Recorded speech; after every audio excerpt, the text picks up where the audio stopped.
Hello and welcome to Professor Pincushion. In this tutorial, I'm going to show you how to create professional looking buttonholes using your sewing machine.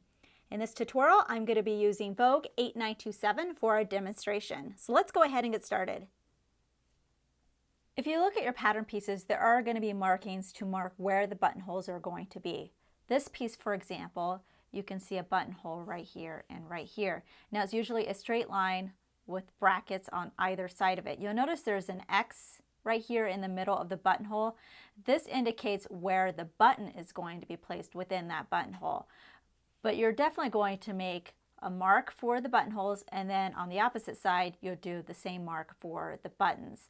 Now for a women's button-down shirt, it's usually the buttonholes go on the right side and then the buttons are on the left side, and for men this is switched. The buttonhole area normally falls in an area that has some sort of interfacing, and that interfacing is important because we're going to be doing a lot of sewing and back and forth. If you're working with a difficult to work with fabric, or for whatever reason you're doing a buttonhole and there is no interfacing, I definitely recommend using an extra stabilizer. Now this stabilizer can be found with the embroidery section for machine embroidery, and they're all different kinds. This one's kind of like a sticker, and I can just stick it over the area that I'm going to be sewing on, and it's water soluble, so after I finish I can just get it wet and it'll disappear. Now what this does is it makes sure that this fabric is going to remain flat, and it gives it a little bit extra stabilization, which is very important for creating buttonholes. So even if you are working with an area of your garment that has interfacing and it's not that difficult fabric, it's just a little bit extra precaution, so I would recommend it anyways. Different machines sew buttonholes differently, so you definitely want to consult your machine manual to figure out how to do it for your specific machine. But we're going to do a couple of examples to show you from two different machines how to do a buttonhole. So this first one is a very basic, simple machine, but it does have a buttonhole stitch, which is these 3 stitches right here. Even though they don't look like a buttonhole, they're actually showing you the different sides of the buttonhole. So from here, this is one side of the buttonhole. You'll see there's a number 1 right there. Then I'm going to switch when I want to do the bottom of the buttonhole, which is number 2. Step number 3 over here is the other side of the buttonhole, and then number 4 for finishing off the buttonhole. So as I'm sewing it, I'm switching between these different sections depending on which side of the buttonhole I'm sewing. You're also going to want to consult your stitch length, which here you can see something that kind of looks like a buttonhole. So I'm selecting a stitch length that's between 0 and 1. And then also your stitch width for this machine should be a longer stitch, which is a 5 in this particular case. Here's an example of another machine that can also do a buttonhole. This one's a little bit more complex. Now you'll see at the top here, it has 2 different types of buttonhole stitches that I can choose from. So if I want to do 28, I can select 28, or I can push this little handy button down here, which automatically sets everything up for me. Now, even if you have a machine that has this type of easy button where you can just select what stitch it is, you still need to tell the machine how long to make the buttonhole, because the machine's not going to know if you want to do a 1/2 inch buttonhole or an inch buttonhole. So this, you still need to do some work here. Instead of switching between dials, for this particular machine, what I'm doing is I'm sewing one side of the buttonhole, then I'm hitting the reverse, and it's doing the ends of the buttonhole. I take off the reverse, it sews the other side. Once I get to the top, I can hit the reverse button again, and it'll do the end. Now, the difference is if you have an automatic buttonhole attachment, which is something separately you can purchase for your machine, and that kind of records the length that you're currently working on, so then you don't have to do quite as much work. But if you don't have that attachment, even if you have a specific button like this, you still have to tell the machine how long to make your stitches. Make sure that you select a specific buttonhole foot. So your machine should come with a buttonhole foot. This is what mine looks like for this machine.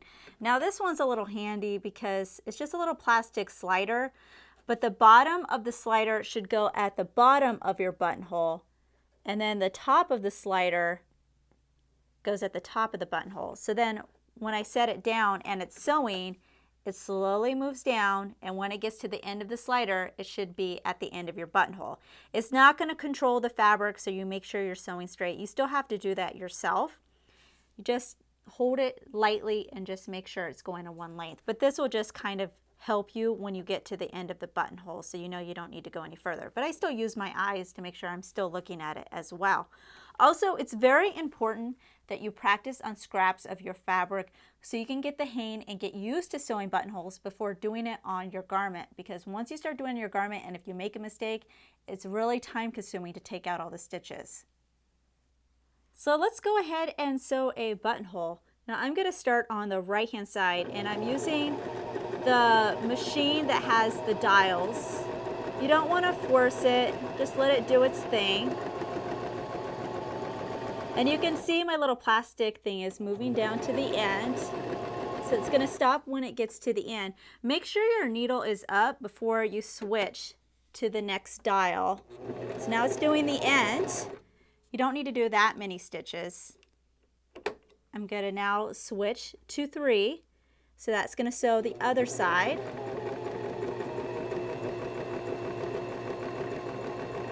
And I'm just trying to make sure that I'm staying straight on my buttonhole and not veering off too much.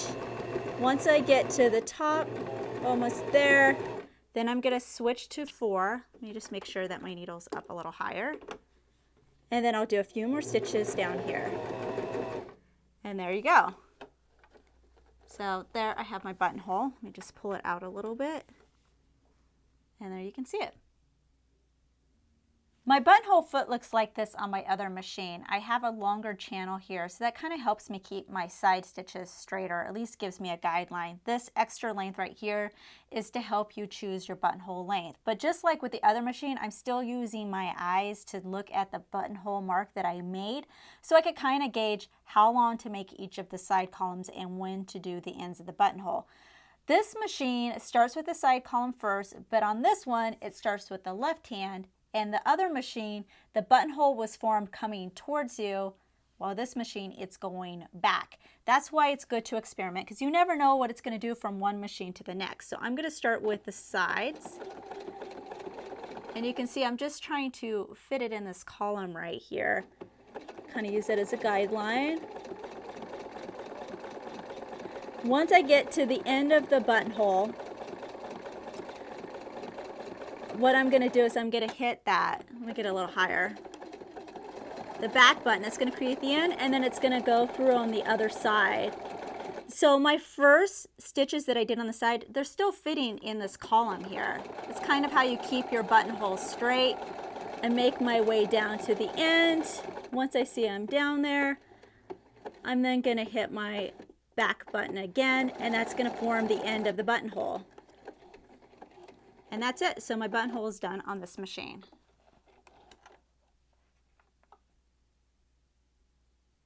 The last thing we need to do is cut our buttonholes open. Now this may sound easy, but you still really want to be careful. This is what I do.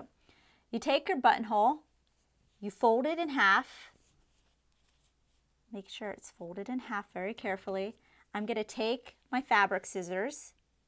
I'm just going to cut right in the middle, just to cut through it. Be careful not to cut your stitches. I'm going to open it up and you can see a little slit right there. I'm going to grab my seam ripper and then use this inside curve part to cut open the rest of the buttonhole. So it just makes it a little bit easier, at least to start it with your scissors, and then this way you can be a little bit more precise as you cut the rest of the buttonhole open. Another thing you can do, let me just move this down to another buttonhole, is you can buy a buttonhole cutter set, and you should be able to find these online. It comes with this little wooden block that you place under to protect your surface you're cutting on, and then we have this little chisel thing that I can just place right in the middle of my buttonhole, and I just press down and it goes through the fabric, and then you can see it cuts it open really easily. So that's another thing that you can do as well. The real test comes when you sew on a button and then you're able to test the buttonhole and make sure it fits with your button. If you find that when you have your buttonhole open and there's a lot of fraying going on with your fabric, you can use a little fabric sealant. Just dab it on the inside there and that should cut down on that. But that's all there is to it. So good luck in making your own machine buttonholes.